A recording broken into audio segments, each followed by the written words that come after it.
Guys, ngayon nga ay bala kong bumili ng gold, pero hindi rito sa Bulacan, kundi sa Pampanga. Yes, you heard it right. Bibili tayo ng gold at gusto ko yata ng kwintas na gold na may pendant na cross. Grabe pala talagang bumiyahe ng Pampanga, guys, dahil 2 to 3 hours ang pag-iintay mo ng van bago ito mapuno. Wala yan dito sa Baliwag ha, maliban pa yung biyahe itself. Nasa 1 hour din yata yung biyahe, so more or less 3 to 4 hours talaga ang bubunuin mo para ikaw ay makarating sa Pampanga.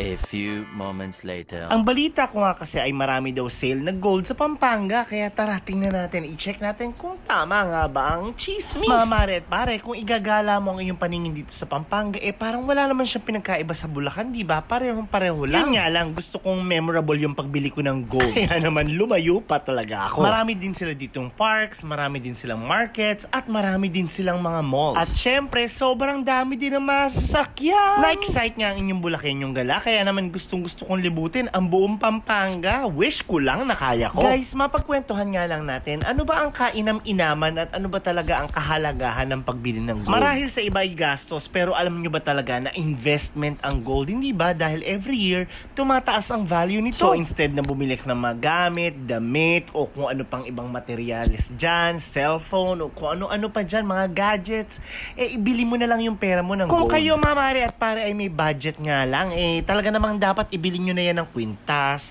bracelet, singsing, hikaw, at kung ano-ano pang mga alahas. Dito nga guys, sa Pilipinas ay may 18 karat gold, 21 karat gold, or 24 karat gold. Pero kahit anong karat pa yan, ang importante ay gold ang bibilhin mo, diba? Basta dapat ingatan ng mga alahas, wag basta-basta ilalagay kung saan-saan. Ayan na ang aking gold, diba? Nakabili na ako. Hindi ko na sa inyo guys sasabihin ang presyo ng gold na nabili ko, pero ito ay mura lang naman. At after ko ang bumili ng gold, ay time na para kumain naman. I-treat ko naman ang aking sarili para sa ilang pagkain na gusto ko. At ito po ang inyong Bulacan, yung gala na nagsasabing spend your money wisely. Huy!